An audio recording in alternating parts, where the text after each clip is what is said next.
गणित विषय के प्रति अभिरुचि पैदा करने के उद्देश्य से हम बच्चों के लिए हमेशा नित्य नए नवाचार आपके सामने लेकर आते हैं। तो आज हम गुणा की सीरीज में एक गुणा का प्रश्न हम आपके सामने और लेकर आए हैं।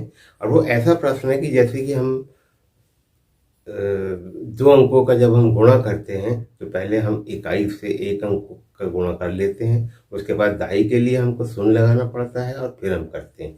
और यहाँ पे इसमें हमको हासिल का भी लेना पड़ता है, तो उसमें क्या है, गलती होने की संभावना ज़्यादा होती है। तो आज हम आपको इस प्रकार की जानकारी दे रहे हैं जिसमें आपका हासिल का कुछ भी नहीं आएगा और वो बहुत आसानी से उस गुणा को हम हल कर सकते हैं। तो साथियों, हम एक प्रश्न ले रहे हैं। तो हमने एक प्रश्न लिया है 45 × 44 और इसका हमको गुणा करना है। हम परंपरागत विधि से इस इकाई के जो 4 है इसका गुणा हम 45 में करते हैं एक बार, फिर दूसरी बार करने के लिए हम कटपीट या शून्य का इस प्रकार का निशान लगाते हैं और फिर हम दाही का हम गुणा करते हैं और उसमें हमारा हासिल का भी आता है। जैसे कि 5 × 20, तो उसमें हासिल का हमारा 2 आ रहा। हम जो आपको आज जो विधि बताने वाले हैं इसमें हासिल का कुछ भी नहीं आएगा और बहुत आसानी से हम इसको हल कर सकते हैं। और दूसरी बात यह है कि इसका हम गुणा, जैसे ये इकाई है हमारी और ये दहाई है, तो हम दाही का गुणा हम पहले करेंगे। जैसे हम 4 में हम 5 का गुणा करेंगे तो ये हो जाएगा हमारा 4 × 5 = 20। ये पहला काम हुआ हमारा। यहाँ पे हमने 4 और 5 का गुणा कर दी, ये हो गया हमारा 4 × 5 = 20। यहाँ तक कि आपको बात समझ में आ गई। अब इसी 4 का, अभी सबसे पहले हमने 5 में गुणा किए थे, अब इसी 4 का हम इस 4 में गुणा करेंगे तो ये हो जाएगा हमारा 4 × 4 = 16। और इसको लिखने के लिए जो हमारा दाही का अंक है हम यहाँ से उसको लिखेंगे। तो हम यहाँ पे 6 लिखेंगे और इधर पे 1 लिखेंगे, तो ये हो गया हमारा कितना, 16। ठीक है, इसका गुणा हमारा हो गया। हम इसको ऐसा काट दें। अब हमारा बचा ये 4। अब इसमें भी हम वही प्रक्रिया करेंगे जैसे इसके लिए हमने किए थे। तो अब इस 4 का गुणा हम 5 में करेंगे तो ये हो जाएगा हमारा 4 × 5 = 20। तो हम 20 को कहाँ लिखेंगे, हम इस जगह से लिखेंगे। ये हो गया हमारा 20। हम बिल्कुल हासिल का कुछ भी नहीं ले रहे, हम सीधे सीधे इसको लिखते जा रहे हैं। एक बार आप फिर से देख ले इसको।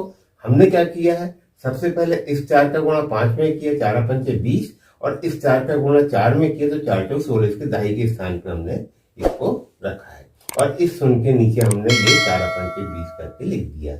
अब हम क्या करेंगे, इस 4 का गुणा इस 4 में करेंगे तो हमारा दाही का स्थान ये है, तो हम यहाँ पर लिखेंगे उसको, यहाँ 6 और यहाँ 1, इस प्रकार से 1 और ये 6। ये इस तरीके से हम इसको कर लेंगे। अब हम इसको क्या करते हैं, हम इसको अब जोड़ते हैं। 0, 6 और 2 8, 6 और 2 8 और 1 9, और ये 1 का 1 ही है और ये हमारा आंसर आ गया 1980। एक प्रश्न हम और लेते हैं। ये हमने दूसरा प्रश्न लिए है 283 × 43 और इन सभी में हमको हासिल का लेना पड़ता है। और ऐसे में जो गलतियां जो होती है उसको ही सुधारने के लिए हम एक नई मेथड आपके सामने हम आपको बता रहे हैं। तो हमने बताए थे कि हम सबसे पहले दाही का गुणा करेंगे। इस 4 का गुणा 3 में करेंगे, फिर 8 में करेंगे, फिर 2 में करेंगे और लिखने का तरीका वही रहेगा जैसे हम पहले लिखते थे। तो हम एक 4 में 3 का गुणा करेंगे तो हमारा हो जाएगा 4 × 3 = 12। ये हो गया। इसके बाद हम इस 4 का गुणा इस 8 में करेंगे तो 4 × 8 = 32। तो ये दाही का अंक है तो हम 32 को यहाँ लिख देंगे। ठीक है, इसके नीचे 2 आ जाएगा हमारा। इसके बाद दाही का स्थान हमारा ये हो गया। अब इसको हम लिखेंगे 4 × 8, क्योंकि हमको 2 अंकों में लिखना रहता है तो हम 2 अंकों में लिखते हैं। ये हो गया। यहाँ तक के बात आपको समझ में आ गई। हमने क्या किया है, 4 का गुणा 3 में किया है, 4 का गुणा 8 में किया और 4 का गुणा हमने 2 में किया। हमारा ये 4 का गुणा हो चुका है। इस प्रकार से हम इसको काट दे जिससे हमारी गलती होने की संभावना कम रहेगी। अब हम इस 3 का गुणा इस 3 में करेंगे, 8 में करेंगे और 2 में करेंगे। और लिखेंगे कैसे, ये इस अंक की जगह से हम लिखेंगे 3 × 3 = 9। हमको 2 अंकों में 9 को लिखना है तो हम यहाँ पर शून्य लिखेंगे और इस जगह पे हम यहाँ पे इसको 9 लिख देंगे। ये 9 हमने लिख दिया। इसके बाद ये हमारा दहाई का स्थान हुआ। अब हम 3 का गुणा 8 में करेंगे तो 3 8 24, तो 4 हमारा यहाँ आएगा, 2 हमारा यहाँ आएगा, तो ये हमने लिख दिया क्या यहाँ पे 24। ठीक है, यहाँ पे हो गया हमारा। ठीक, अब इसके बाद हमारा 3 दूनी 6, हमको 3 दूनी 6 लिखना है, तो हम 6 को इस प्रकार से यहाँ लिखेंगे।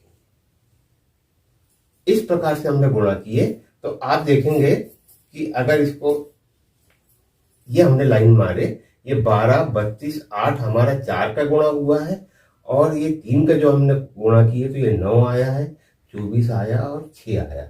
और अब हम इस सबको हम क्या करेंगे, इसमें अब हम जोड़ देंगे। तो यहाँ पे कितना आ गया हमारा, ये 9 आ गया, 4 और 2 हमारा ये 6 आ गया, 6 और 4 10 और 11 का 1 हासिल का 1 आ गया, 8 3 11 और ये हो गया हमारा 12।